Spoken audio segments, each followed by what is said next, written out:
kedahsyatan karya-Mu nyata di tengah-tengah kami. Amin. Nyata di tengah-tengah hidup kami, keluarga kami, Amin. pelayanan kami, pekerjaan Amin. kami, bahkan masa depan kami berada di dalam genggam tangan kuasa Tuhan. Amin. Haleluya. Haleluya. Terima kasih. Terima kasih Bapak. Di dalam nama Tuhan Yesus Kristus, berbicara di tengah-tengah kami. Haleluya. Kuat kuasa pengajaran firman-Mu menerangi hati kami, Haleluya. menerangi jiwa kami, pikiran kami. Haleluya. Seluruh hidup kami dialiri kekuatan aliran air hidup. Amin. Terima kasih Tuhan. Di dalam nama Tuhan Yesus Kristus, kami sambut firman. Amin. Tuhan kita Yesus Kristus, kiranya kuasa kasih-Nya terus dinyatakan mengalir menguasai seluruh hidup kita.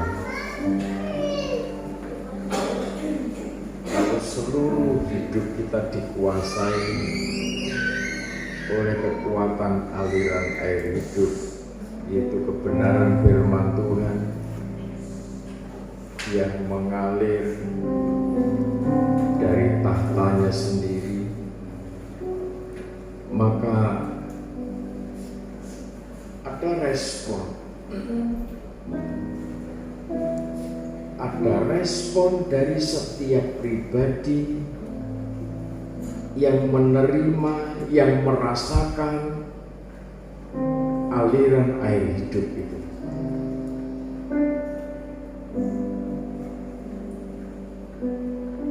Masa lalu mungkin banyak yang berpikir detik, menit, jam, hari, minggu, bulan, tahun yang sudah kita lewati.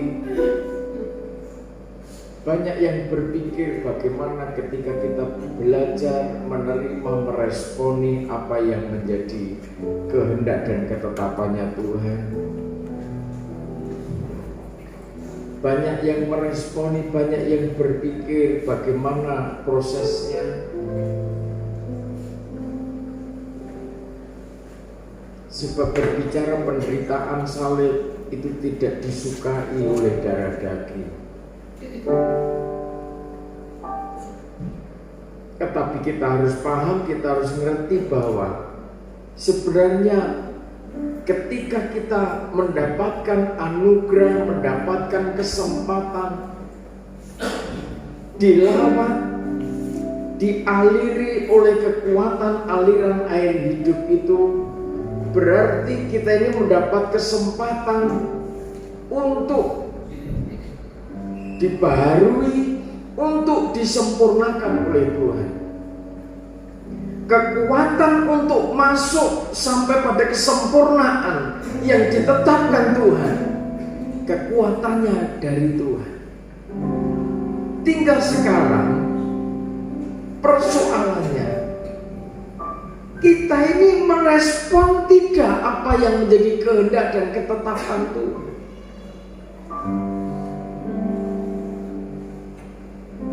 Ketika aliran air hidup itu tercurah dari tahtanya, kita responi tidak, kita terima tidak.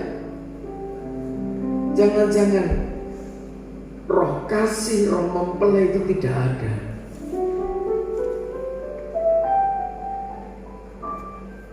Sebab ketika roh mempelai itu ada di dalam hidup kita, ada di tengah-tengah gereja Tuhan, dikatakan sekalipun perjalanan itu melewati padang yang tandus tidak ada tetaburannya, maka kasih itu tetap ada di sana. Amin. Sesaat penderitaan daging seakan-akan tidak mungkin kita lewati. Tidak mungkin kita bisa menanggung penderitaan salib itu. Dan ternyata itu salib kita masing-masing, bukan salibnya Tuhan. Tuhan sudah selesai memberi contoh sampai mati di kayu salib, mati 3 hari, bangkit, selesai beliau. memberi contoh sebagai manusia seutuhnya. Tuhan Yesus memberi contoh sempurna bahwa manusia darah daging mampu menanggung kuk. Sebab manusianya Yesus adalah manusia yang paham bahwa kekuatan itu dari tahta kerajaan Allah, dari surga. Ketika manusia memahami bahwa kekuatan untuk menanggung kuk itu dari surga, maka apa tugasnya manusia? Tugasnya manusia menyerahkan hidupnya. Ini aku, utuslah aku. Wahyu pasal 22 ayat 17. Wahyu pasal 22 ayat 17.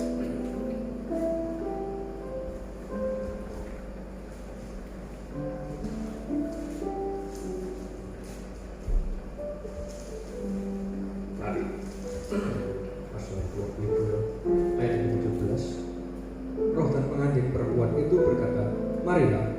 Dan barang siapa yang mendengarnya, hendaklah ia berkata, marilah. Dan barang siapa yang haus, hendaklah ia datang. Dan barang siapa yang mau, hendaklah ia mengambil air kehidupan dengan cuma-cuma. Ya, roh pengantin perempuan itu berkata, marilah. Ada respon.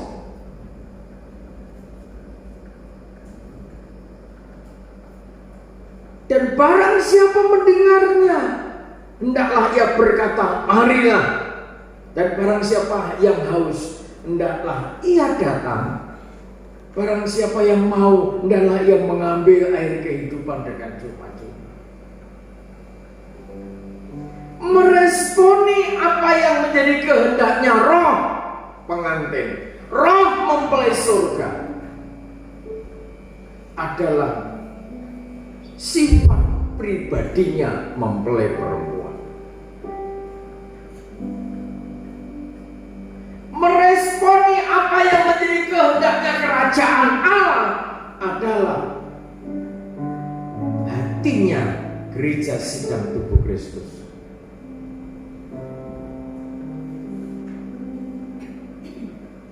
Tidak mungkin para bintang dipakai oleh Tuhan dalam genggam tangannya. Tidak mungkin sosok kaki dia bisa menyala terang. Bahkan dikatakan laksana 5 gadis yang bijaksana. Kaki dia itu kekal, pelayanannya tuntas. Dikatakan dipersilakan masuk ke ruang pesta. Sebab perjamuan pesta sudah disediakan untuk kaki Dian yang dipersiapkan Tuhan lewat struktur yang Tuhan sudah tetapkan. Kaki Dian terbentuk laksana 5 darah yang bijaksana, tidak lepas dari sinergitas seorang pelayan-pelayan Tuhan, imam-imam yang rajani, yang dibentuk, yang meresponi kekuatan pengajaran air kehidupan. Demikian juga para bintang tetap digenggam tangan Tuhan, tidak diseret oleh ekornya naga. Mereka adalah bintang-bintang yang merespon apa yang menjadi maunya Tuhan. Entah menjadi bintang, entah menjadi kaki Dian, masing-masing adalah pribadi-pribadi yang merespon apa yang menjadi kehendak dan ketetapan Tuhan. Tidak ada waktu lagi untuk kita berpikir yang sia-sia.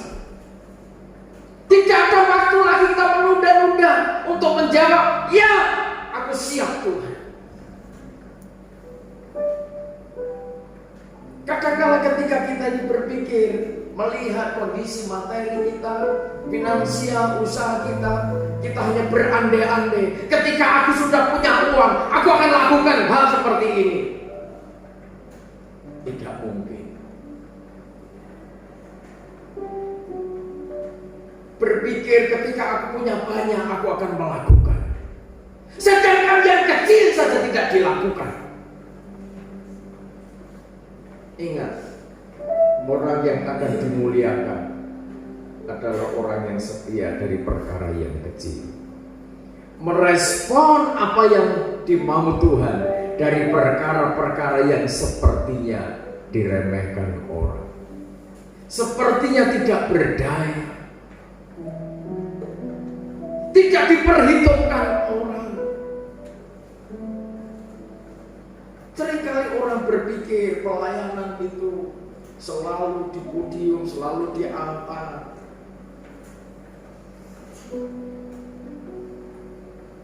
Pelayanan itu luas.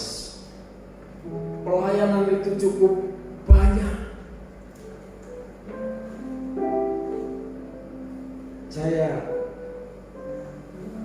Jam berapa saya upload ayat ini? Saudara ingat?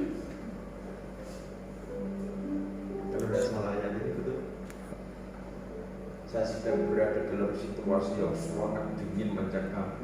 Terus saya izin Tuhan juga.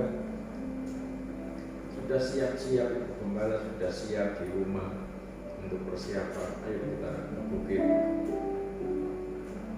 Sekarang ya siapkan. Kalau gembala sudah begitu, tidak ada yang bisa berangkat. Langsung semua siapkan. Sampai sana, saya tidak terlalu tidak terlalu memperhatikan saya itu pakai jaket atau tidak. Saya nyantai aja, seakan-akan ya udah di mobil juga adem.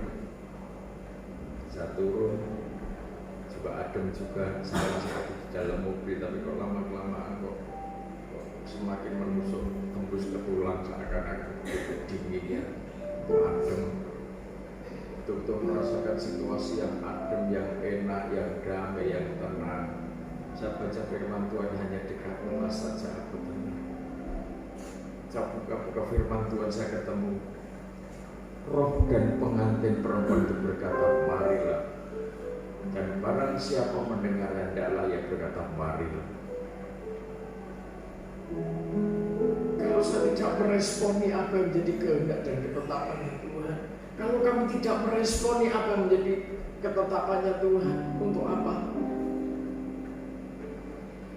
Malam-malam jauh-jauh, tempatnya sunyi, Alkisah, saya itu ketinggalan jaket. Saya tidak pakai jaket.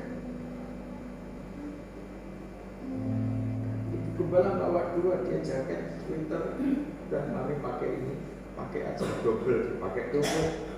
Itu pakai gimana? Udah tidak usah saya mikir saya.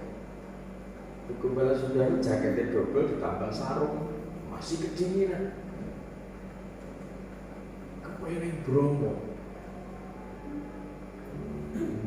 Saya tanpa jaket, ya saya belajar fokus dan sembahyang tetap fokus dari jam 9 sampai jam 00 sampai break sebentar, lanjutkan sampai jam 3, baru siap-siap turun, udah sapa dulu jam 3 lebih baru kami turun. Saya merasakan betapa dahsyatnya kuasa Tuhan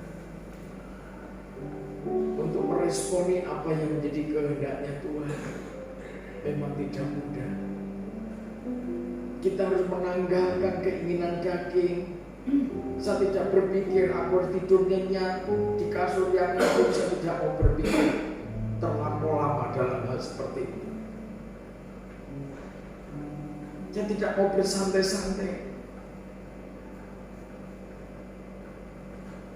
Demi kegerakan pembangunan tubuh Kristus, demi meresponi apa visi-visi yang Tuhan percayakan di tengah-tengah kita. Saya tidak melarang kalau suatu saat jemaat mungkin mau ikut ke sana, cari aja tempatnya sendiri. Kalau sudah satu roh berarti ketemu, silakan dicari sendiri. Udah dipupuk aja dari ujung barat sampai ke tengah, sampai ke timur, sampai ke utara. Silakan, kalau mau nyusul kami tidak apa-apa, saya tidak melarang. Mau mobil 25 mobil masuk ke tempat itu, lokasi itu cukup. Mau 50 mobil masuk ke area cukup, tidak ada orang lalu lalang di situ. Senyap, tenang, sudah bisa berfokus. Jombang, Mojokerto, kota ini kalau cerah kelihatan dari atas sana. Betapa dasarnya kuasa Tuhan sudah bisa menikmati hadirat Tuhan, bisa meresponi hadirat Tuhan di padang rumput yang hijau.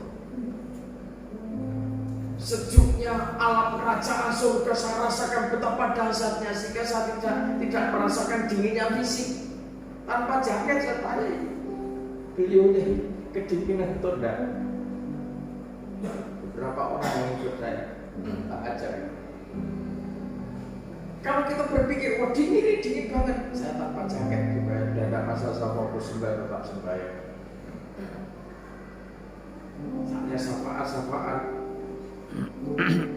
Semua kalau kita responi apa yang menjadi kehendak dari Roh mempelai surga, maka sang pengantin perempuan itu meresponi juga. Tidak akan saudara gampang masuk angin, tidak akan gampang sakit ketika saudara melakukan sesuatu karena meresponi apa yang jadi kehendak Roh. Amin.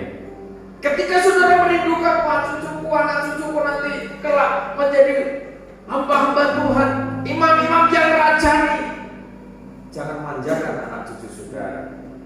Saya sedang siapkan suatu saat ada berkasa beli tenda, sudah malam cucu itu tak bawa pulang pagi. Saya tidak akan manjakan anak-anak, saya tidak akan manjakan cucu. Sebagaimana dulu anak saya sendiri masih kecil, saya bawa ke pinggir danau mana? Danau Beratan, Danau Buyan di Bedugul, Bali. Masih kecil, malam-malaman bergumul, berdoa, menyembah. Di sana tambah dingin, apalagi tikar baru digelar itu sudah mulai basah.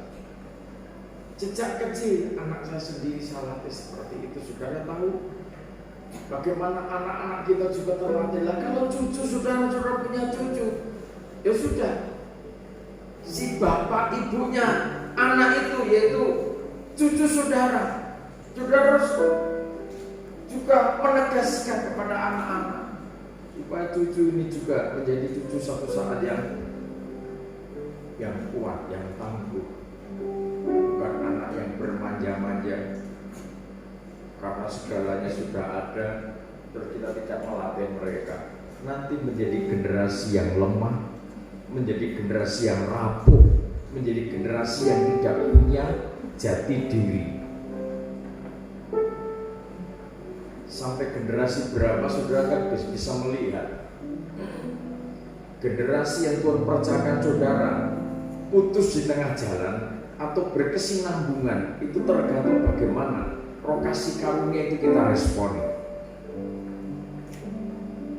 Kalau kita terbiasa meresponi apa yang jadi kehendaknya Roh mempelai pria surga, kita ini sedang menanam pengajaran kepada generasi kita setara seperti ini.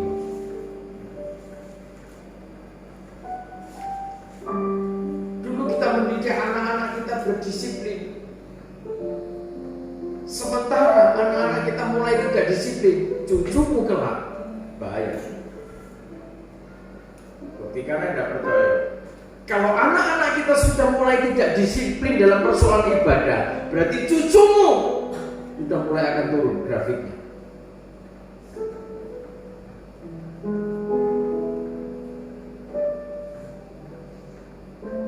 Salomo itu disiplin. Setelah Salomo, grafik mulai turun. Padahal Salomo disiplin. Terus coba kita belajar meresponi apa yang jadi kasih dan anugerahnya Tuhan.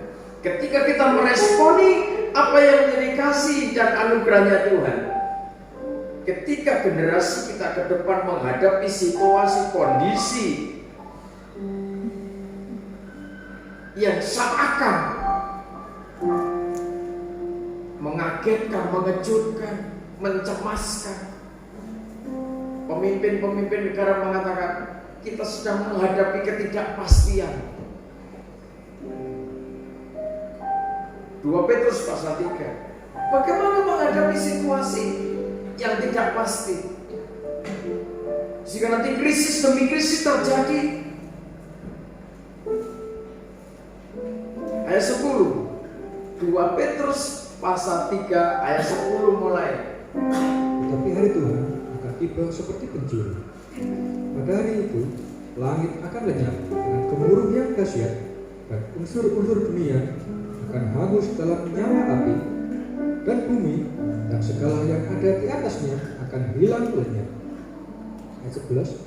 Jadi, jika segala sesuatu ini akan hancur secara demikian, betapa suci dan salehnya kamu harus hidup. Ya, yaitu kamu yang menantikan dan mempercepat hari Allah, kedatangan hari Allah. Pada hari itu, langit akan binasa, dalam api dan unsur-unsur dunia akan hancur karena nyalanya. Tetapi sesuai dengan janjinya, Kita menantikan langit yang baru dan bumi yang baru, di mana terdapat kebenaran. sebab itu saudara-saudaraku yang kekasih, Sambil menantikan semuanya ini, kamu harus berusaha supaya kamu kedapatan tak bercacat dan tak bernoda di hadapannya dalam perdamaian dengan Dia. amin, sampai situ.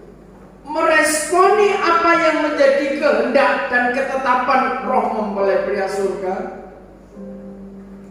Kita bisa melihat ke depan apa yang akan terjadi kelak.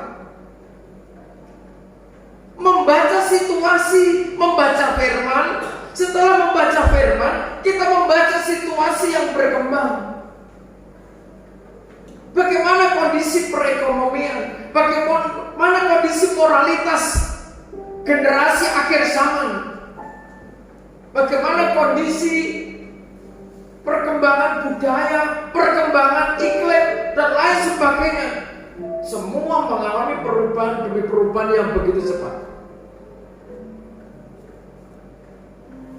Kalau kita tidak secepatnya meresponi apa yang menjadi ketetapan Roh mempelai, apa yang menjadi kehendaknya Roh mempelai, nanti sampai kepada unsur-unsur dunia akan hangus dengan nyala api.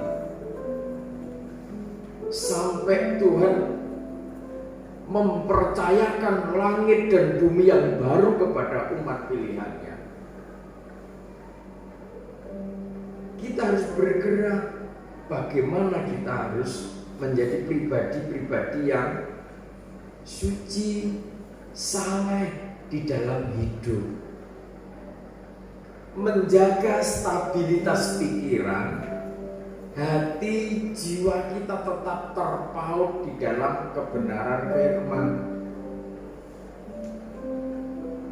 Kalau kita balik lagi kepada pentingnya memiliki pengurapan Roh Kudus, kalau hidupmu dikatakan penuh Roh Kudus, maka ada karunia-karunia Roh yang muncul di dalamnya.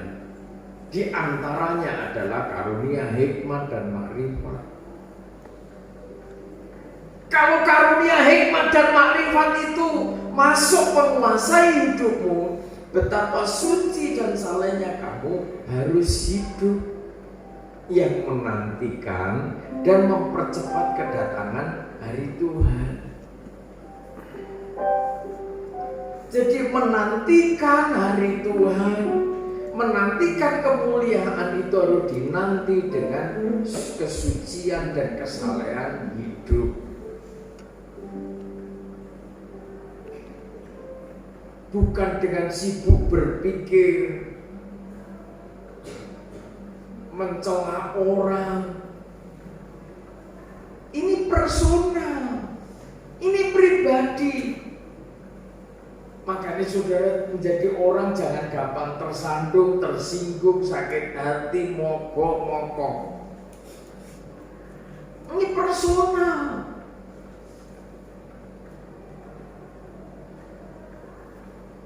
Saudara kesandung sama orang tua, anak itu kok kelakuannya begini. Nah, saudara mau ikut mana? Saudara tidak bisa mengukur orang lain harus sama seperti saudara. Nanti terus saudara disoroti orang. Mari coba kita belajar, biar Tuhan aja yang menyoroti kita, biar firman yang menerangi pikiran kita dan hati kita. Amin. Amin. Amin. Amin. Setuju. Saudara tidak usah ikut-ikut terlalu fokus.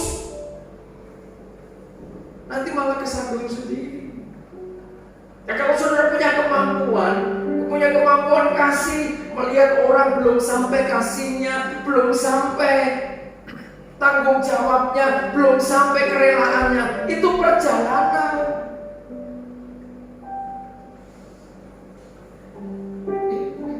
Ini perjalanan spiritual, dinamika spiritual itu terus. Satu saat akan sampai kepada ketetapannya Tuhan. Belum tentu saudara nuntut orang itu si A harus sama dengan saya. Belum tentu. Bahkan satu saat saudara bisa disalib, bisa didahului dalam dinamika spiritualnya. Padahal saudara anggap mungkin itu paling jeblok, mungkin itu paling tidak setia, mungkin paling tidak tanggung jawab. Bagaimana saudara memancarkan kasih itu bukan hanya kepada orang-orang yang baik, bukan hanya kepada orang-orang yang sudah terbentuk, bukan kepada orang-orang yang kita sudah manis-manis, tetapi kepada setiap orang. Ketika matahari itu bersinar, oh ada kotoran ayam di situ, maka matahari juga menyinari kotoran ayam. Ada kue di sana, matahari ternyata juga bersinar. Ada limbah di sana, oh ternyata matahari juga menyinari limbah itu. Ada lahan yang bagus, matahari juga menyinari lahan yang bagus itu.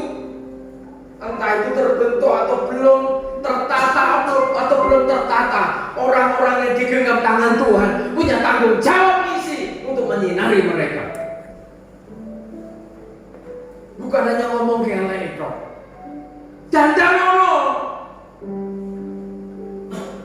ngomong gelek ketemu meneng bae. Basa Jawane jitep. Dengan orang lain diskusi tentang kelemahannya si A, kelemahannya si B, dan lain sebagainya. Tetapi ketemu sama oknumnya, meneng wae. Tidak melakukan apa-apa. Pengecut seperti itu. Jangan hanya pintar koreksi orang. Sementara dirimu sendiri kalau dikoreksi, ngamuk-ngamuk mana-mana. Biar firman aja, berikan kesempatan. Nanti melihat orang, wah anak itu kok masih rokok, saya kesandung saya. Goblok. Jadi ngomong Jawa bodoh. Ini belum sampai. Nanti kalau sudah diterangi kasihnya, Tuhan itu mengalir, diterima, ditangkap, menguasai seluruh hidupnya. Oh tubuh dibaik Allah, apa sih manfaatnya? Saya punya rokok. Nanti kesandung, Pak Gembala kau punya rokok?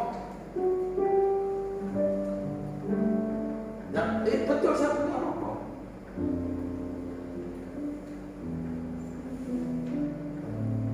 Saya itu punya banyak teman petani.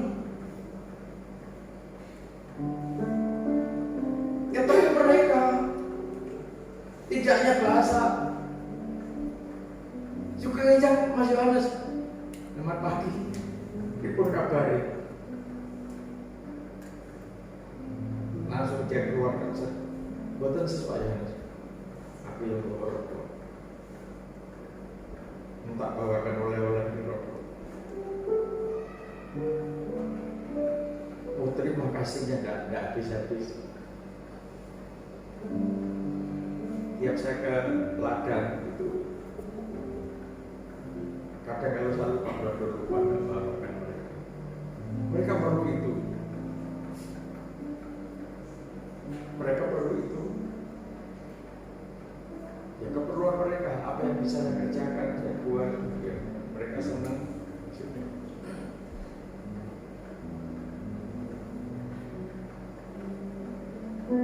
Sandung sama Pak Tani mau merokok sehari 2-3 bungkus. Itu bagi mereka perlu. Ya kan? Jadi Jadi hidup itu diisi dengan pikiran, dengan perasaan yang damai, yang tenang.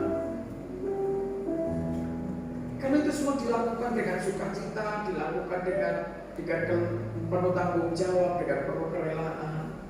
Betapa suci dan salehnya kamu harus hidup yang menantikan dan mempercepat kedatangannya.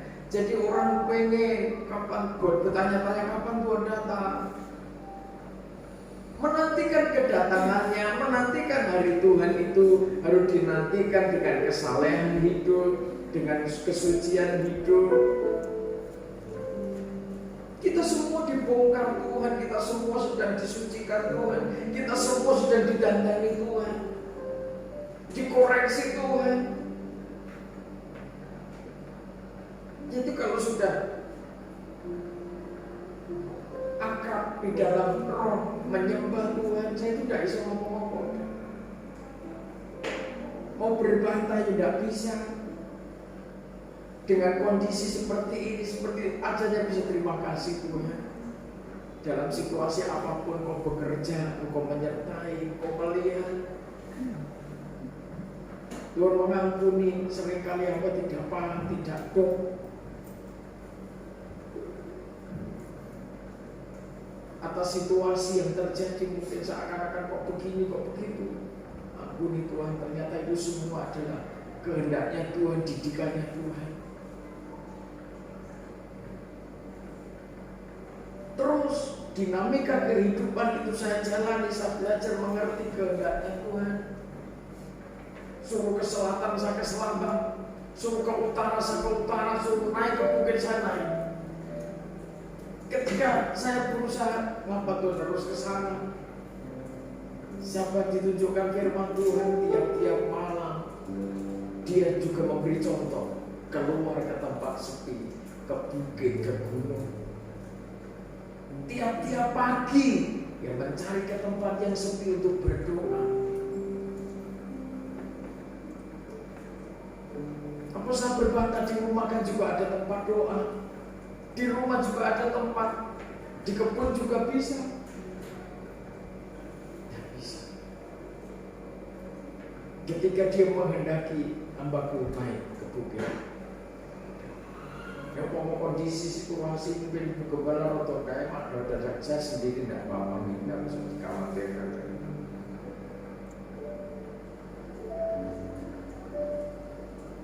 Siapa yang mau ikut terserah, urus diri. Siapa yang tergerak, berbeban tentunya kalau di pastori kan gantian. Masing-masing harus siap. Masing-masing harus memahami kehendaknya Tuhan. Betapa suci dan salehnya kita harus hidup. Ya, seterusnya. Ayat yang ke-15. Anggaplah kesabaran Tuhan kita sebagai kesempatan bagimu untuk beroleh selamat. Kesabaran Tuhan itu adalah sebagai kesempatan bagi kita untuk memperoleh selamat. Seperti juga Paulus, saudara kita yang kekasih, telah menulis kepadamu menurut hikmat yang dikaruniakan kepadanya. Hal itu dibuatnya dalam semua suratnya. Apabila ia berbicara tentang perkara-perkara ini, dalam surat-suratnya itu ada hal-hal yang sukar dipahami, sehingga orang-orang yang tidak memahaminya dan yang tidak teguh imannya memutar-balikannya menjadi kebinasaan mereka sendiri, sama seperti yang juga mereka buat dengan tulisan-tulisan yang lain. Ya, untuk memahami kehendak dan ketetapannya Tuhan, kembali lagi kepada pribadi-pribadi yang meresponi kehendaknya Tuhan, meresponi ketetapannya Tuhan. Orang mungkin banyak usul tentang pelayanan, tentang pekerjaan, tentang bagaimana manajemen penggembalaan. Kalau orang tidak terjun langsung di dalam manajemen penggembalaan, lihat dari luar mudah. Tapi ingat, manajemen penggembalaan itu berada pada otoritas genggam tangan Tuhan. Ada aturan-aturan baku bagaimana hidup penghidupan seorang bintang, seorang malaikat jemaat. Demikian juga aturan baku bagaimana hidupnya para kaki dia, yang merupakan hasil penempaan dari para bintang. Kalau kita memahami itu semua, bahwa ternyata masing-masing imam, masing-masing imaman rajani, seluruh pilihan Tuhan itu adalah orang-orang yang mendapat roh kasih karunia, yang mendapat kesempatan dari Tuhan untuk diselamatkan dari hari Tuhan. Kenapa saya katakan diselamatkan dari hari Tuhan? Maleakhi pasal 4. Hari Tuhan kan membawa keselamatan, hari Tuhan kan membawa kemuliaan. Nah, kita kan memang sudah semestinya mendapat keselamatan, iya.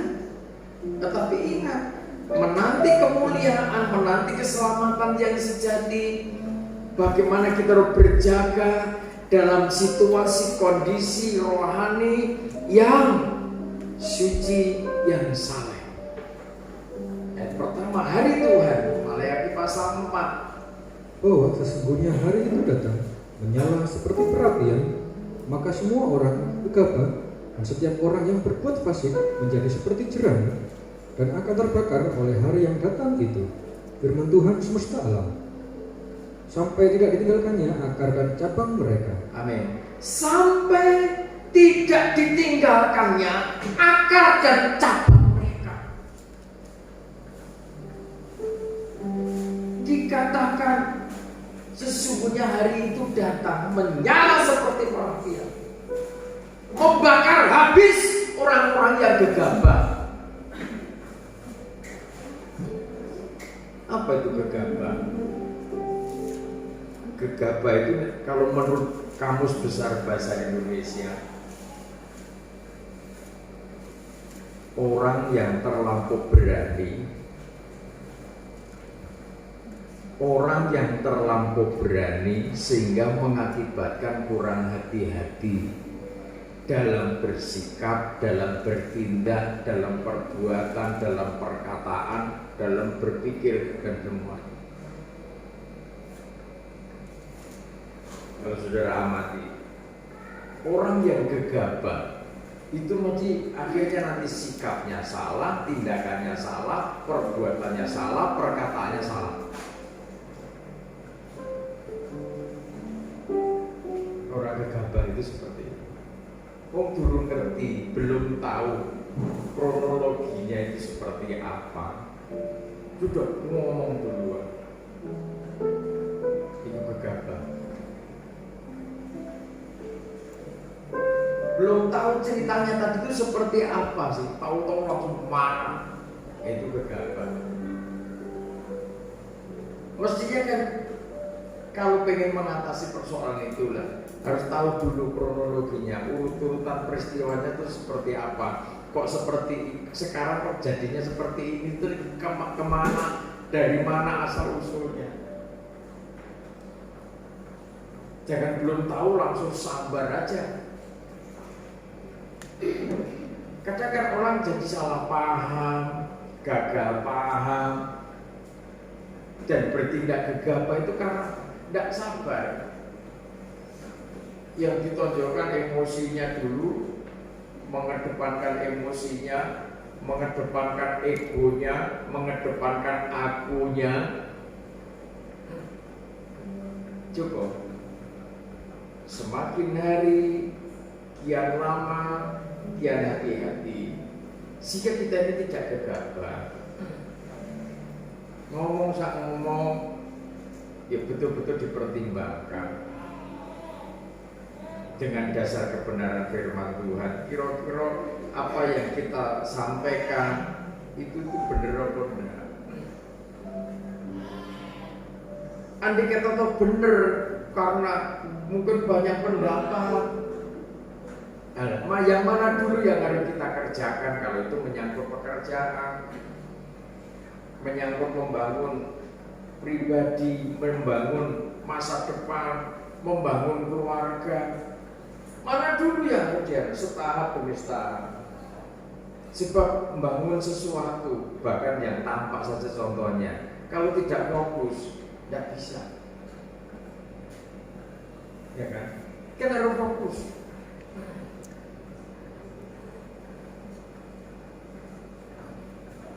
Kalau kita tidak belajar untuk memahami bahwa hari Tuhan itu adalah hari pemusnahan. Apa yang dimusnahkan sampai ke akar dan cabang-cabangnya. Yang dimusnahkan adalah pribadi-pribadi yang gegabah, yang fasik. Makanya betapa saleh dan sucinya kita harus hidup, yang menantikan hari Tuhan itu dan mempercepat kedatangannya. Kalau kita tidak menjaga stabilitas kesucian kita, kesalehan kita, ya kita termasuk orang-orang yang gegabah. Terus kesulitan semakin kesulitan menjadi-jadi.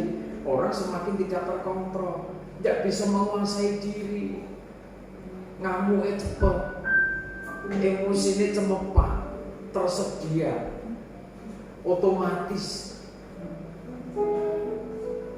Emosi otomatis, ngamuk otomatis. Joko.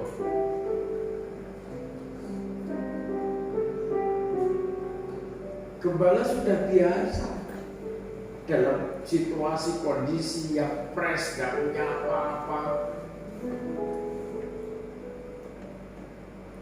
mau melakukan sesuatu tidak bisa karena tanpa dana. Ya sudah. Orang lain usul, dia mestinya begini, ojo ngomong terus, saya katakan. Apalagi kalau orang pastori, tapi kok tidak begini, untuk ngomong terus.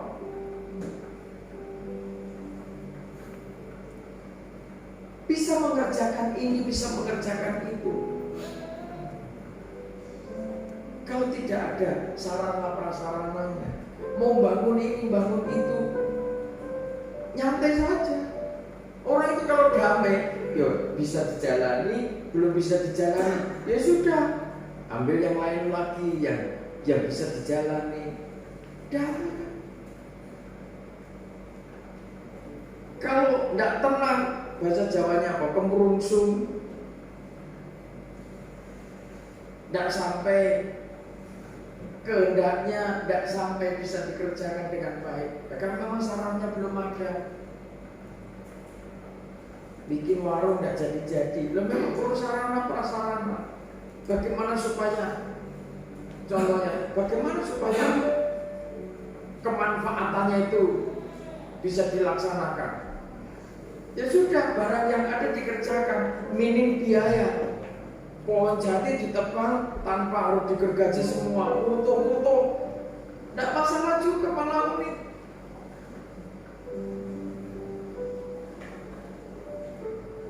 Kalau sudah ada berkat, bisa mengerjakan sesuatu dengan lancar, barangnya ada semua, disyukuri juga semua itu anugerah dari Tuhan. Amin. Tapi kalau hamba Tuhan tidak ada, ya melengok. Saya katakan rasakan momen. Orang pastor jangan membiasakan diri komplain momen. Komplain ada denda. Karena aku sih komplain bayar kekomplainanmu itu untuk mengerjakan ini. Ini kok belum jadi, duit ini tak garape. Itu aku dikomplain orang dari duitnya tolong tak garap kamu. Ini barang apa-apa saya amin. Jangan kerjakan sama beliau ya. Kerjakan. Sing ukur-ukur, sing nembak, sing mlaku. Ini kurang pindah, pukul terus. Maka pindah tidak ada mudah. Ini ukuranku sudah, pukul terus pelan-pelan. Dan setelah itu baru tak kasih tahu. Untuk sesuatu yang kuat, kerangka ini bisa kokoh, tidak goyah. Perlu ukuran yang pas.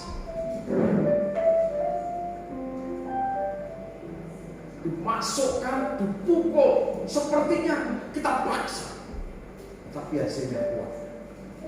Kadang-kadang ketika kita dipaksa Tuhan, dipukul, ditampak, dikepung, rasanya sakit yang minta ampun. Tetapi kita perlu tahu, ternyata Tuhan mau supaya kita ini keluar sebagai pribadi yang kuat, yang tangguh. Amin. Kalau saya minta sesuai ukurannya beliau, goyang. Kalau dia bilang 80 pi, oke, tak kasih 80 lebih 2 mili atau 3. Sesek pi, pukul aja. Kuat kan? Baru kita kasih pelajaran. Untuk menjadi kuat, kita perlu ditempa. Ukuran yang pas menurut kita itu berbeda dengan ukurannya Tuhan. Kadang-kadang kita sudah merasa ini pas ini pi. Tidak, saya katakan belum. Yang pas kalau dimasukkan, dipukul dan kuat, kamu gandol di situ. Tidak lepas. Ukurannya dia dengan ukuran berbeda. Tujuannya dia dengan tujuan berbeda. Tapi setelah dia ngerti hasilnya, oh ini kuat, makanya. Kita terpaksa lagi nanti, andai kata tak kurang sedikit, tidak seperti ukuran standar. Jadi ketika Tuhan itu mengukur kita, seringkali kita salah paham dengan Tuhan. Tuhan tidak kuat Tuhan, betul Tuhan. Aku sudah tidak kuat kalau seperti ini.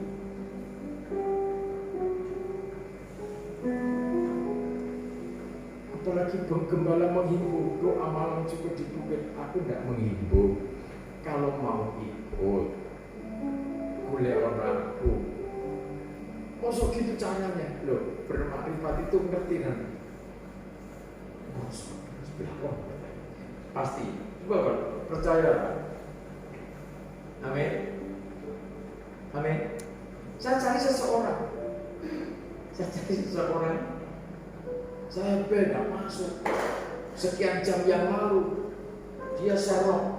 Wah, di ladang sebelah sana, mobil tidak bisa masuk. Kalau menuju ke sana, ini bekas habis hujan, nanti bekas ban sepeda motor itu dalam-dalam.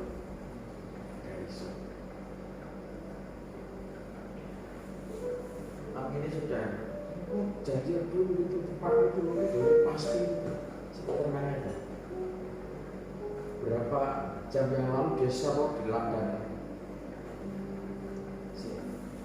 Saya tuh langsung mutar ke gang situ. Ini nanti neng omah. Loh, tadi ini ladang kok, saya kok tenang aja. Tak parani neng omah. Kami ngerti wae. Tenang aja toh. Langsung saya parkir di depan rumah. Keluar karena kairos tidur dalam mobil, saya keluar ke mobil, langsung dia keluar dari rumahnya. Sampai sejeneng ini, mungkin Pak. Sekian jam lalu sampai saya lomba di tengah hutan Rondo. Di rumah saya ketemu nih. Nah, bukan teka-teki silang. Nanti Jumat yang akan datang atau saat saya naik. Saya kasih progres di tempat itu, boleh orang itu. Amin. Amin. Gowo sing angkat-angkat lho. Setuju. Ya, namanya bergumul, berjuang betul-betul adem. Saya katakan, jaket saya pernah ke Bromo. Jaket seperti itu cocok untuk sih. Tapi saya tanpa jaketan juga sembahyang ya enak saja. Oleh sebab itu, hari Tuhan yang sedemikian dahsyat itu harus berawas-awas setiap pribadi yang gegabah. Jadilah pribadi yang saleh, jadilah pribadi yang betul-betul menjaga pikiran, mengendalikan hati, jiwa. Jangan para penatua sekarang sudah punya cucu, yang belum sudah masih menunggu. Apalagi yang harus kita pikir sebagai orang tua, sebagai mbak, sebagai eyang, sebagai opa, oma. Maksimalkan energimu sekarang menghantar berkat itu untuk anak cucu. Nopo malam bunyi-bunyi belakang ngomong-ngomong apa? Saudara, saya di jalan itu ada rombongan anak-anak muda begitu. Ada suami istri, ada yang bujangan, ada masih muda sambil kerja. Dari mana? Dari Pamekasan, dari Bangkalan, dari Surabaya. Sepedaan. Jadi putih mas. Ke Bangkalan pak. Saya akan pakai topi Solo yang pakai. Nyalami saya semua dikira aku dukun. Sebentar pak, ya saya masih di parkiran. Kira aku juru kunci nih. Sudah, sekolah ini Surabaya pak. Terus Surabaya di Kopera. Oh, berarti sudah kapal-kapal bro. Mungkin. Sampai kapan mas? Bijak, sampai bijak, paling jagasan, ada mau kerja. Oke, yakin. Mau meditasi, mau jangan nanti pikiran pak. Iya silakan. Cari tempat masing-masing dalam hutan. Wong seko Bangkalan, seko Pamekasan, seko Surabaya, anak-anak muda ini. Anaknya ditinggal kalau baik. Ada yang ke situ berdua sama istrinya, ada masih muda-muda. Pengen ngedemnya pikiran pak. Iya. Enek kota pacarnya rano hutan kan. Akhirnya masuk bawa tenda. Dia bawa tenda. Tenda sekarang praktis diancam begitu kan. Ya tidak terlalu dingin banget mungkin. Mereka juga ternyata perlu ketenangan batin itu, perlu keheningan, kesejukan malam supaya bisa menghayati, bisa merenungkan karya-karya sang pencipta itu dalam hidupnya. Apakah saudara para bintang di tempat ini mengerti kehendaknya Tuhan?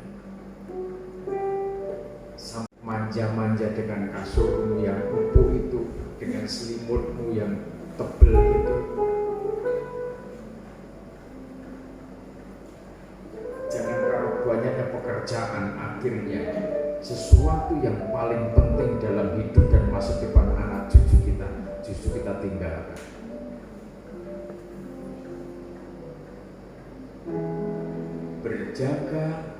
Berjaga dan terus berjaga.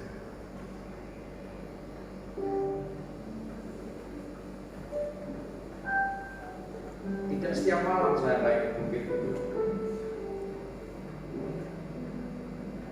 Begitu roh menghendaki saya naik. Kalau isi gentil, buat cepat-cepat saya. Tidak akan saya tunda-tunda.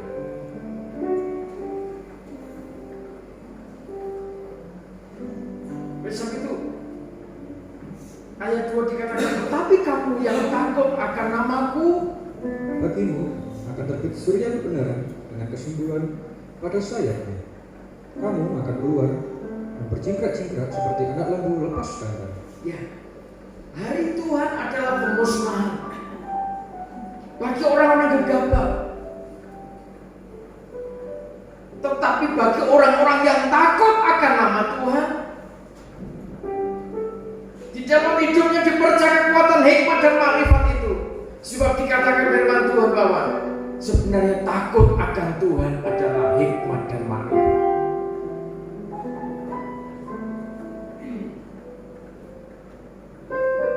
Akan terbit surya kebenaran dengan kesembuhan pada sayapnya. Ada sukacita, dikatakan bercingkrak-cingkrak seperti anak lembu lepas kandang. Ada sukacita roh yang luar biasa. Ada kegerakan yang diselimuti, disertai dengan roh sukacita. Kalau pergerakan itu disertai dengan roh sukacita. Kita masuk doa puasa, kita masuk doa malam, di bukit, di gunung, disertai roh sukacita. Berjingkrak-jingkrak itu menandakan suasana sukacita. Jangan sampai masuk pergumulan demi pergumulan, doa puasa demi doa puasa, disertai dengan perbantahan, disertai dengan perpecahan, disertai dengan sumur-sumur. Tidak bisa seperti itu. Partner kerjanya Tuhan adalah pribadi-pribadi yang diperlengkapi dengan kekuatan hikmat dan makrifat. Segala perbuatan daging, segala perbuatan yang sia-sia itu harus disingkirkan, dibersihkan. Kamu akan berjingkrak, kamu akan menginjak-injak orang-orang fasik, Sebab mereka akan menjadi abu di bawah telapak kakimu pada hari yang kusiapkan itu, firman Tuhan semesta. Ingatlah kepada Taurat yang telah kuperintahkan kepada Musa hambaku Di gunung Horeb untuk disampaikan kepada seluruh Israel, yakni ketetapan-ketetapan dan hukum-hukum. Ya, kita kembali kepada kebenaran firman Tuhan. Hamba Tuhan yang sudah dipakai oleh Tuhan menerima pesan-pesan Tuhan, pewahyuan demi pewahyuan yang dipercayakan di dalam hidupnya, yaitu merupakan ketetapan dan kehendaknya Tuhan untuk demi hidup yang saleh, demi hidup yang suci. Kita harus perhatikan itu.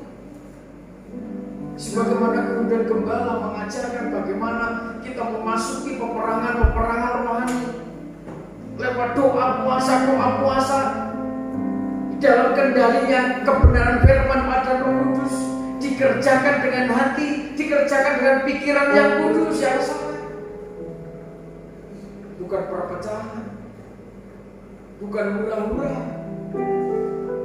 Kerjakan semuanya itu sesuai dengan pola yang ditetapkan Tuhan. Sesungguhnya aku akan mengutus Nabi Elia kepadamu menjelang datangnya hari Tuhan yang besar dan dahsyat itu.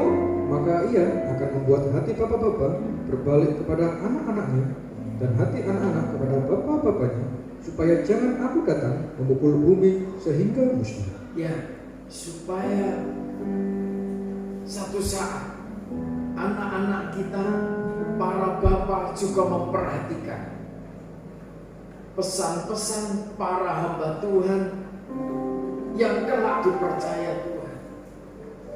Kalau di sini dikatakan sesungguhnya aku akan mengutus Nabi Elia kepadamu menjelang datangnya hari Tuhan.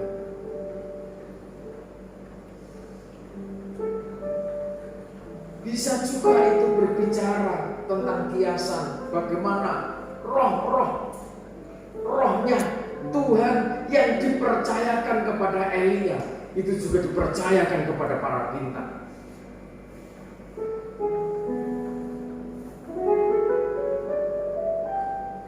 Oleh sebab itu masing-masing pribadi kita harus tahu, kita harus ngerti, supaya bapak-bapak berbalik kepada anak-anaknya dan hati anak-anaknya kembali kepada bapak-bapaknya, supaya tidak dimusnahkan. Membangun sinergi batinia, bagaimana kecintaan para bapak, bagaimana kecintaan para anak harus dibangun. Jangan sampai kita sebagai orang tua justru malah menjauhkan diri dari anak-anak. Kecintaan kita kepada anak-anak justru malah terbagi-bagi. Ada yang merasa tidak kebahagiaan.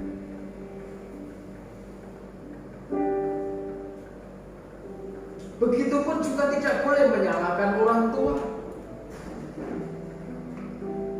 Bagaimana sekarang sebagai anak harus mengasihi orang tua, balik kepada bapaknya. Orang tua yang di dalam Tuhan sudah sepatutnya dihormati, ditaati.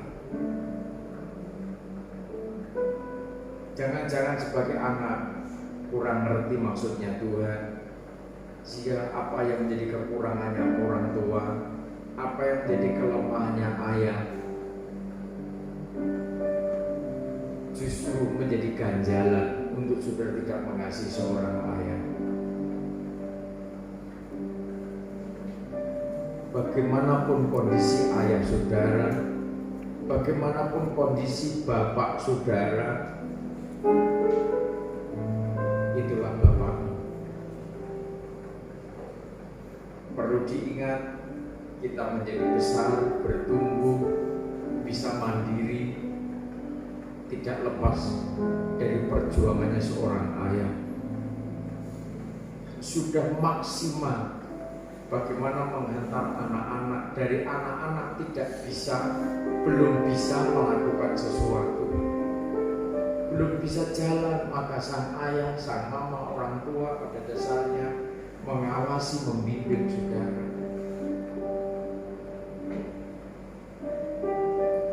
Belum bisa makan, maka seorang ayah, seorang mama, orang tua ngajari, nyuapi, nyiapkan minumnya. Coba seringkali seorang anak tidak ngerti, tidak menghargai perjuangan seorang orang tua yang begitu pelik, begitu rumit itu. Dan ingat perjuangan orang tua membesarkan anak. Makanya ketika anak sudah merasa gede, seringkali anak tidak menghargai orang tua, ngomong juga seenaknya sendiri, berucap kata tentang orang tuanya juga semaunya sendiri. Ingat bahwa satu saat anak-anak yang remaja, yang muda, bahkan keluarga-keluarga muda, ingat suatu saat saudara pasti tua. Amin. Amin. Suatu saat saudara juga tidak akan mampu melakukan sesuatu. Ketika saudara sadar bahwa ketika sudah mulai menua dan saudara tidak bisa melakukan sesuatu sendiri juga, balik lagi saudara perlu anak. Rodanya kan begitu.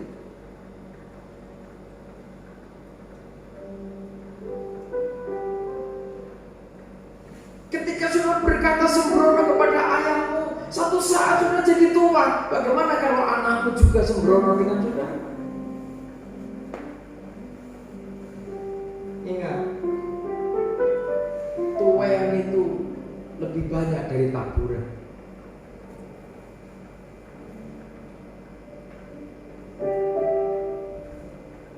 Ingat, tuayan itu lebih banyak dari taburan. Kita 60 biji gandum, biji jagung satu biji. Nggak mungkin keluarnya itu satu biji, itu nggak mungkin. Itu nanti keluar seret, keluar jambelnya, tongkolnya, isinya satu takdir. Kita itu jarang terjadi peristiwa seperti itu. Makanya tuayan itu lebih banyak ketimbang tabur. Taburlah perkataan, pikiran, tingkah laku yang baik. Mulai dari mana? Dari keluarga, bapak, anak. Mari kita bangun sinergi yang baik. Saya katakan berulang kali, bagaimana sudah membangun tim inti itu menjadi tim yang solid. Tidak mudah memang, tetapi mari kita belajar berserah pada kekuatan Tuhan. Kalau kita meresponi apa yang menjadi kehendaknya mempelai, kita meresponi apa yang menjadi ketetapannya mempelai pria surga, dari keluarga kita masing-masing pribadi.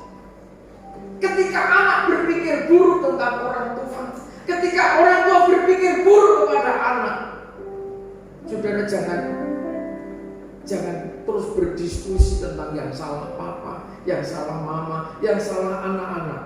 Saudara tidak akan berhenti dan saudara tidak akan merasakan kasihnya Tuhan kalau saudara tidak punya kelembutan hati, merendahkan hati. Ya nak, ampuni papa mama, kami yang salah.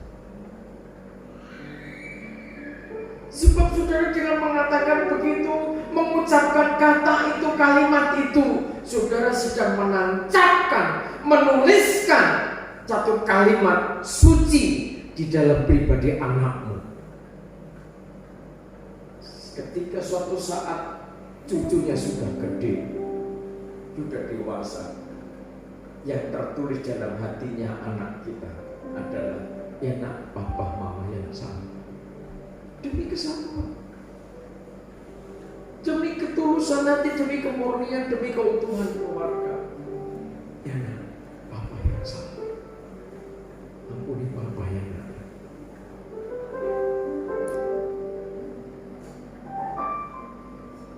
Berapa korban anak berjatuhan bukan karena peperangan. Anak-anak kudus ya Tuhan berjatuhan, menatap masa depan masa depan yang penuh kegelapan, bukan karena peperangan, tetapi jatuh mentalnya karena sikapnya orang tua yang egois, karena orang tua yang keras hati, karena orang tua yang tegar tengkuk, orang tua yang degil.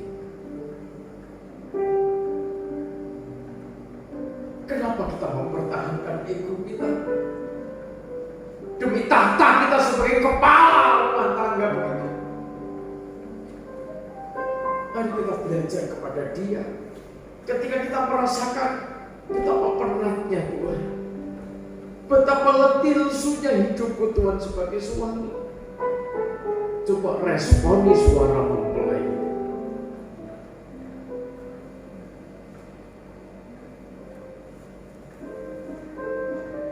Kalau kita meresponi suara mempelai itu, maka kita juga menjadi pribadi-pribadi yang kuat, menjadi pribadi yang menang, cakap mengatasi persoalan. Matius pasal 11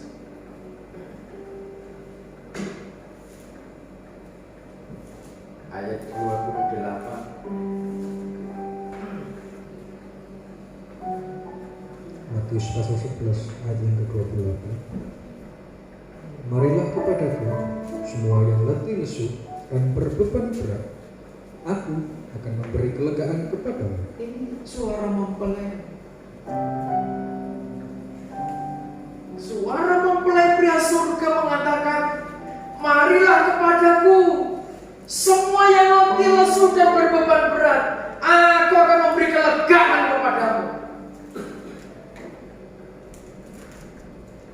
Ketika kita ini penat sebagai seorang ayah, sebagai kepala rumah tangga, saya percaya, saudara bukan orang hebat. Dan jangan ada yang merasa hebat, karena yang hebat itu Tuhan Yesus Kristus, mempelai pria surga.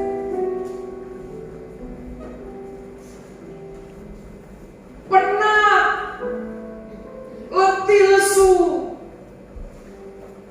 bunek bahasa Jawanya, bunek, jublek, sumpek, sesek, ngomong ya salah, menang ya salah, akhirnya beriang, gerges, bisa ngurus-ngurus.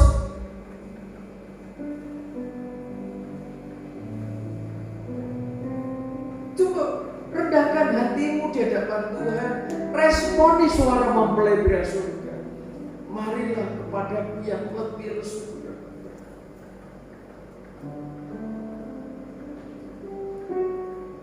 Ayat pasal 22, yang haus, mari ambil, aja dijupuk ombenan. Coba kalau kehausan, dehidrasi, saudara semakin resah. Orang itu kalau kekurangan air semakin resah.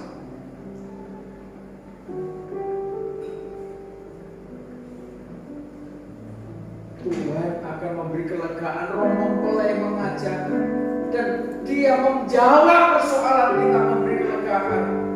Tetapi pikul aku yang kupasang.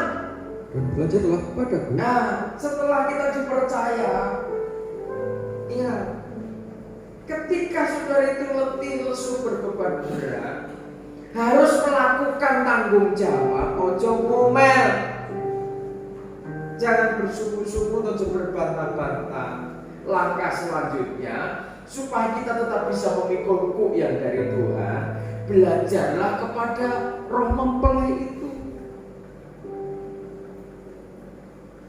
Durung belajar piye carane, melihat kronologinya bagaimana sang mempelai itu setia. Coba belajar dalam kondisi apapun juga setia. Belajar kepada dia. Durung-durung wis ngomong, gegabah itu. Kakean cakap.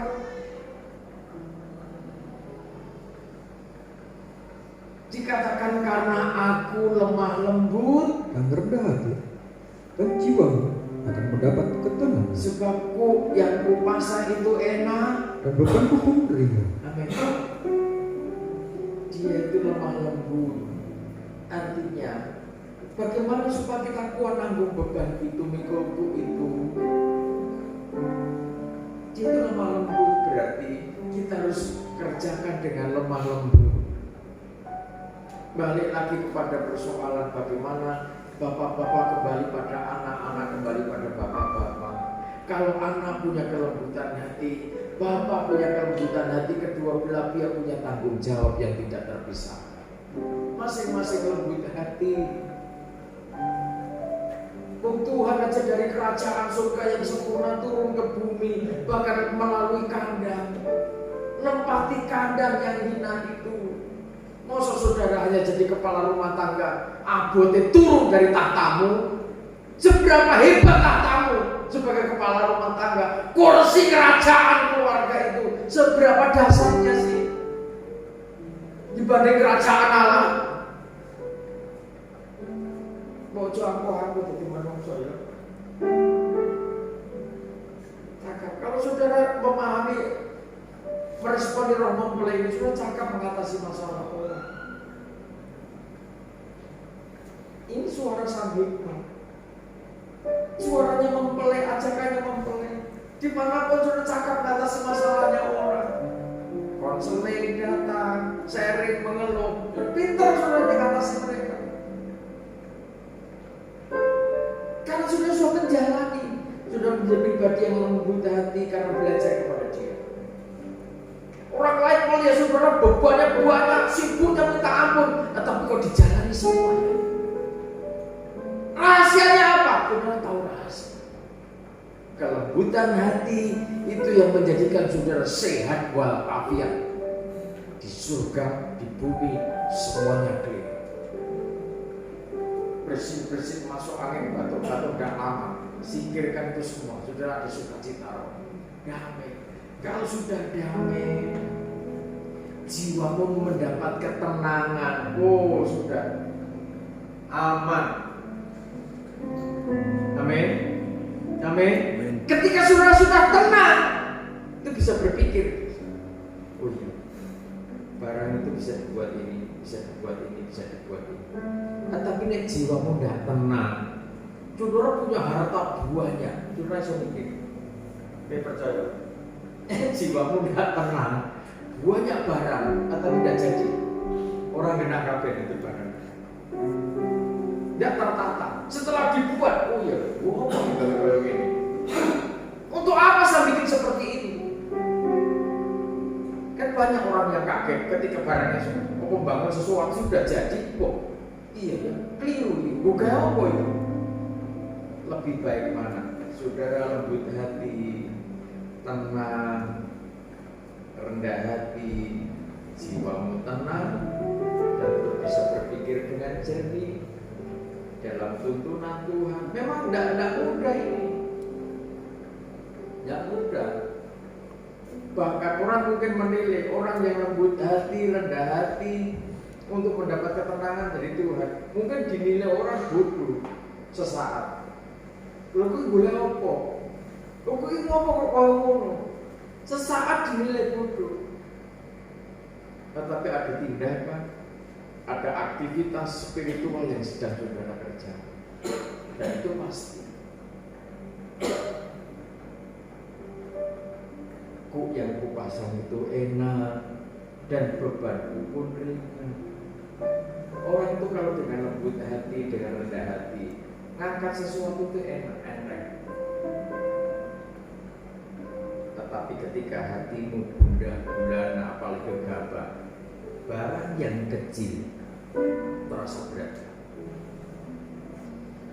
Karena apa? Saudara sudah bingung dulu, nggak kuat ini, oh ini raiso, belum apa-apa sudah ngomong raiso ini, nggak bisa ini. Padahal sudah melakukan 3 kali lipat, 10 kali lipat sudah bisa. Karena wis banyak cakap, akhirnya tidak mampu melakukan sesuatu yang baik.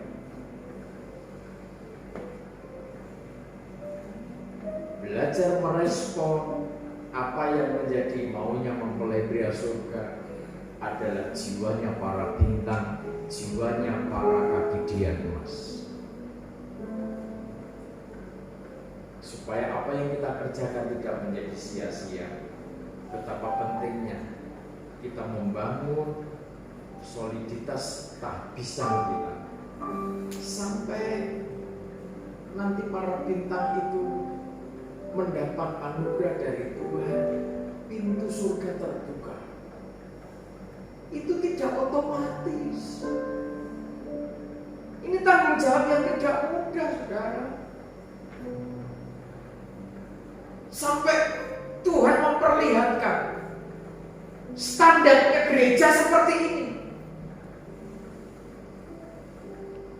Dan para bintang harus menghantar mereka, mempersiapkan mereka seperti standar yang dimau Tuhan. Ini tidak mudah, saudara. Dan para bintang itu harus menerima kepercayaan tanggung jawab dari Tuhan untuk membuka meterai.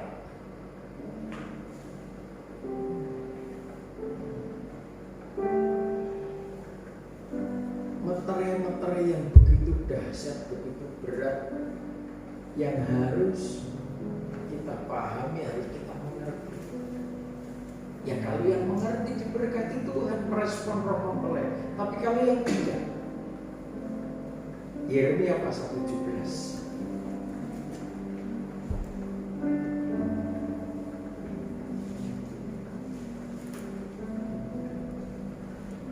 Yeremia pasal 17. Ayat pertama mulai. Pergumulan Nabi oleh karena bangsa yang berdosa. Dosa Yehuda telah tertulis dengan pena besi yang matanya dari intan, terukir pada loh hati mereka dan pada tanduk-tanduk mesbah mereka. Saudara bisa bayangkan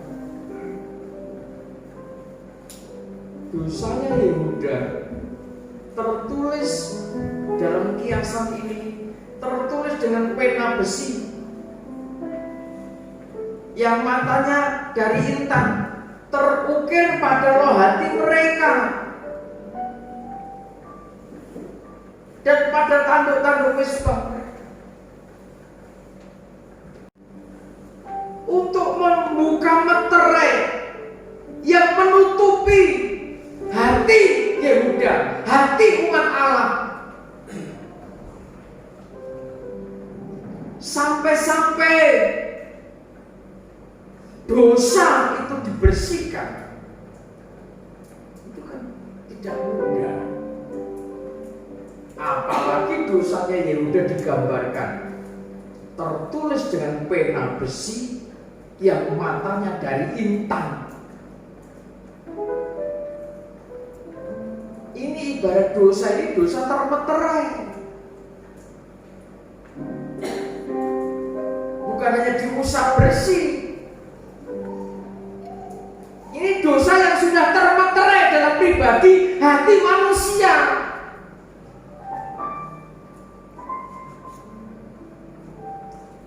Yang dipercaya untuk membersihkan, mengungkap. Ini tertutup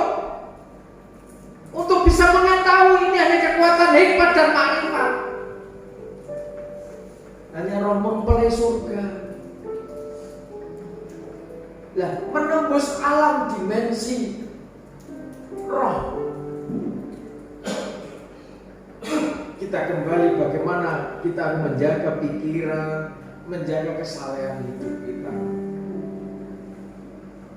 Tidak bisa itu semua kita dapat di kasur yang empuk sepanjang malam. Tidak bisa itu kita dapat di istana. Jalannya hikmat Tuhan tahu.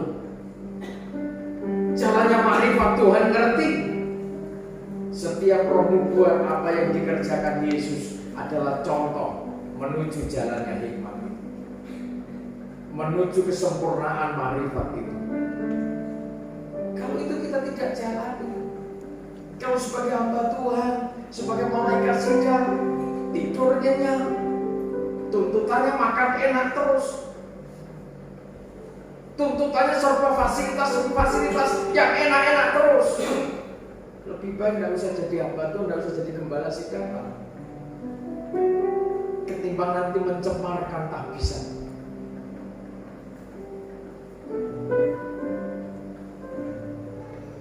Sebab tugas itu adalah tugas yang tidak mudah. Akan dipercaya gulungan kitab yang ada di tangan kanannya.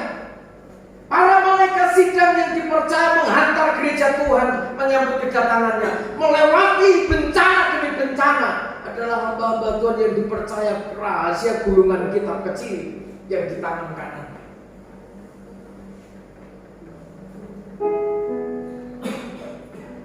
Bagaimana ketika bintang-bintang itu menghadapi umat Allah yang dosanya termeterai, terukir dalam roh hati mereka? Bolak-balik roh mempelai menghendaki datang dengan lembut hati, berubah dari kondisi hidupmu yang sia-sia. Tidak cepat-cepat berubah. Dan para bintang, para malaikat sidang tetap dengan kasih, bergumul, berdoa dengan lembut hati, dengan rendah hati di hadapan Tuhan. Tidak boleh mengutuki.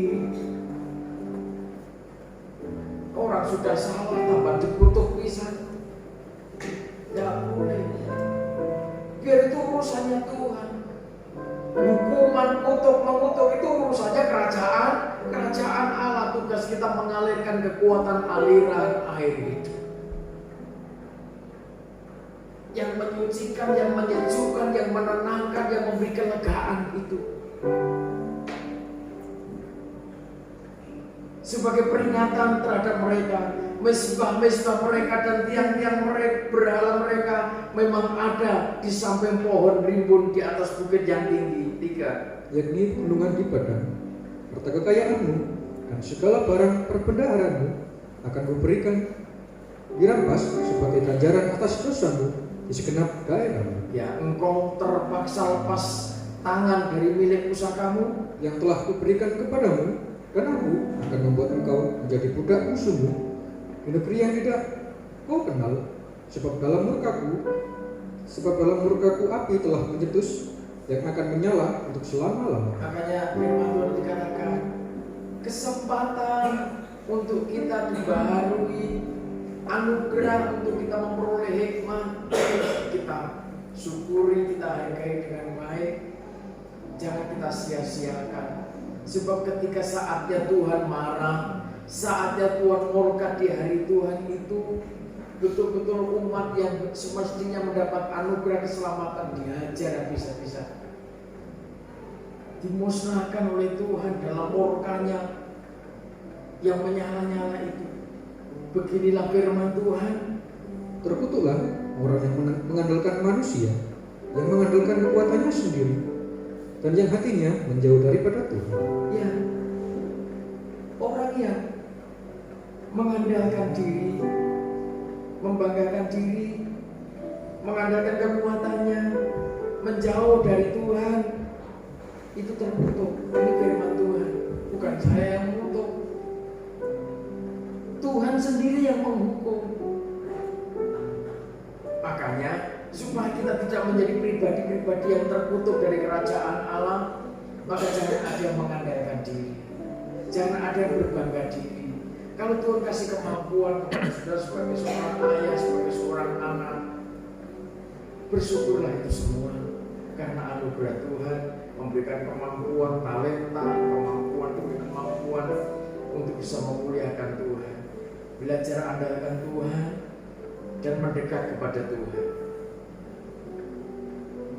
Ia akan Seperti semak bulus di padang belantara, ia tak akan mengalami datangnya keadaan baik. Ia akan tinggal di tanah angus di padang gurun, negeri padang asin yang tidak berpenduduk. ya orang-orang yang terkutuk karena gegabah, karena bertindak fasik, dihukum oleh kerajaan Allah, tidak dalam penyertaan Tuhan, tandus ke sana. Tentunya kita kan tidak mau membawa anak cucu kita ke arah itu. Oleh sebab itu, sebaliknya diberkatilah orang yang mengandalkan Tuhan, Yang menaruh harapannya pada Tuhan. ya menaruh harapan kepada Tuhan. Saudara bekerja apa saja sesuai kemampuan saudara, kerjakan, tapi pengharapan saudara kepada Tuhan. Ibarat saudara menabur, tabur benih ini, kerjakan sini, kerjakan sana. Mana yang berhasil kita nggak ngerti, yang memberi pertumbuhan Tuhan, yang memberi buah Tuhan. Yang penting kita kerjakan. Sang pengkhotbah katakan, kita kerjakan ladang kita sebaik mungkin. Terkait hasilnya itu urusan Tuhan. Mana yang akan berhasil sini atau sana kita nggak ngerti. Yang penting kita kerjakan dengan lembut hati. Kita andalkan Tuhan, dan seraya itu semua kita bersyukur Tuhan memberi kesempatan untuk kita mengerjakan itu. Terus Ia akan seperti pohon yang ditanam di tepi air, yang merambatkan akar-akarnya di tepi batang air, dan yang tidak mengalami datangnya panas terik, yang daunnya tetap hijau, yang tidak khawatir dalam tahun kering, ya, dan yang tidak berhenti menghasilkan buah. amin. Tidak pernah berhenti menghasilkan buah. Pribadi-pribadi yang merespon kehendak dan ketetapan Roh mempelai adalah pribadi-pribadi yang mendapat jaminan dari Tuhan, tidak berhenti menghasilkan buah. Amin. Amin. Tidak pernah berhenti menghasilkan buah. Syaratnya merambatkan akar-akarnya ke tepi batang air. Rambatkan akar-akar. Ini respon ditanam Tuhan, tetapi akarnya tidak pernah ada respon. Sekalipun di tempat yang subur, air kecukupan, benihnya bagus, tetapi kalau pohon itu tidak merespon, tidak ada tindakan proaktif meresponi apa yang dikerjakan Tuhan, maka kita juga akan menjadi sia-sia.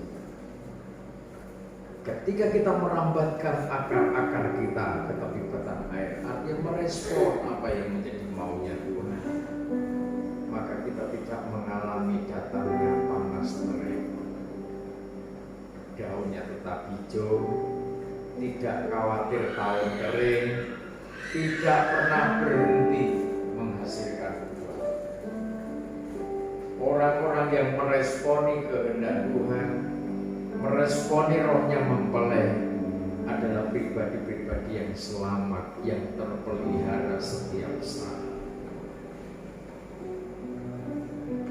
Sekarang tinggal kita masing-masing pribadi sebagai seorang bapak, sebagai seorang anak, bagaimana kita punya tanggung jawab mengalirkan kekuatan kasih,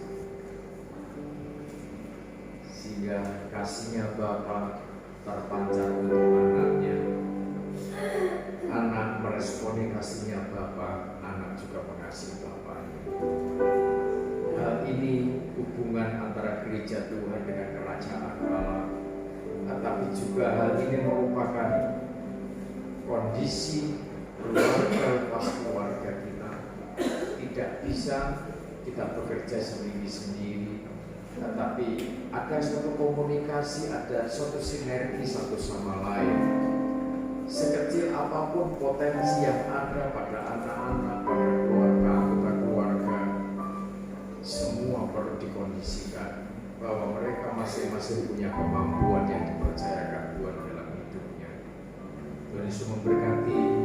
Jadilah pribadi-pribadi yang meresponi suara mempelai pria surga, supaya kita selamat tengah-tengah datangnya hari Tuhan Yesus. Akan kembali sungguh sempurna.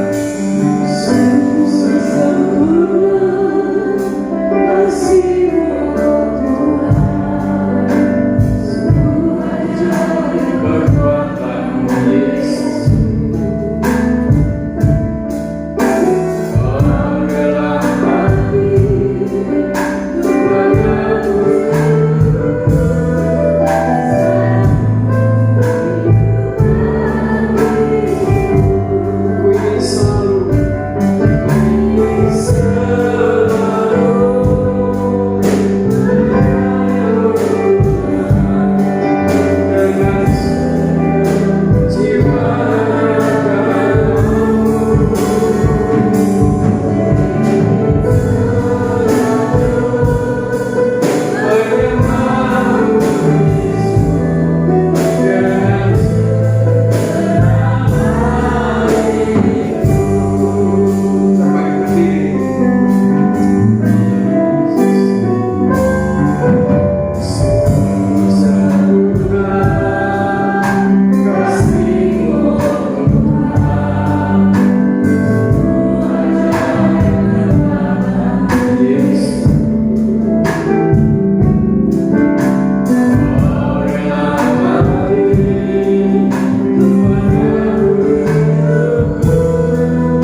pribadi lepas pribadi kita,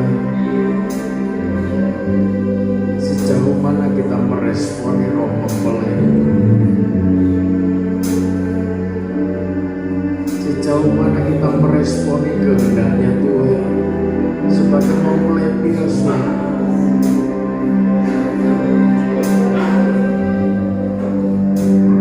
Ketika kekuatan iman makrifat itu dipercayakan dalam hidupmu,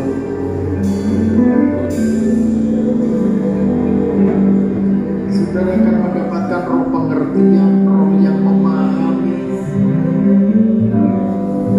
dan seiring itu kita diperlengkapi dengan kekuatan, dengan makrifat yang dahsyat, menjadi pelaksana misi, demi keselamatan jiwa-jiwa.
Pengorbanan Tuhan mentahirkan kami.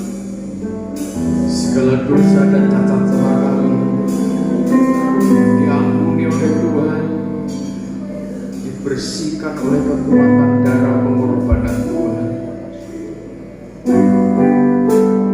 Ya, setiap lipatan-lipatan dosa sekecil apapun, sebagai imam besar aku menembus, mentahirkan kami setiap saat, sehingga hidup kami terjaga dalam kehendak dan ketetapannya Tuhan. Terima kasih Bapak, terima kasih. Memberkati setiap doa-doa umat-Mu, memperhatikan setiap permohonan umat. Permasalahan demi permasalahan yang dihadapi umat-Mu, kami percaya Tuhan campur tangan, Tuhan melawan mereka. Terima kasih Bapak, memberkati bangsa kami Indonesia, memberkati para pemimpin negeri ini sebagai pemimpin-pemimpin yang bijaksana, pemimpin-pemimpin yang takut akan Tuhan, dijauhkan dari hal-hal yang tidak diperkenan Tuhan. Tercipta suasana damai, suasana sejahtera atas negeri kami Indonesia. Sampai kota kami Mojokerto juga diberkati Tuhan sebagai kota yang penuh kemuliaan Tuhan, kota yang penuh kedamaian, harmonisasi antar penduduk, antar golongan, antar keyakinan, dipenuhi kemuliaan hadirat Tuhan. Bagaimana beraktivitas dengan aktivitas yang sesuai dengan aturan hukum yang ada di negeri ini. Terima kasih Bapak, terima kasih. Di dalam nama Tuhan Yesus Kristus, memberkati seluruh hamba-hamba-Mu yang Tuhan percaya untuk mengelola pelayanan di tengah-tengah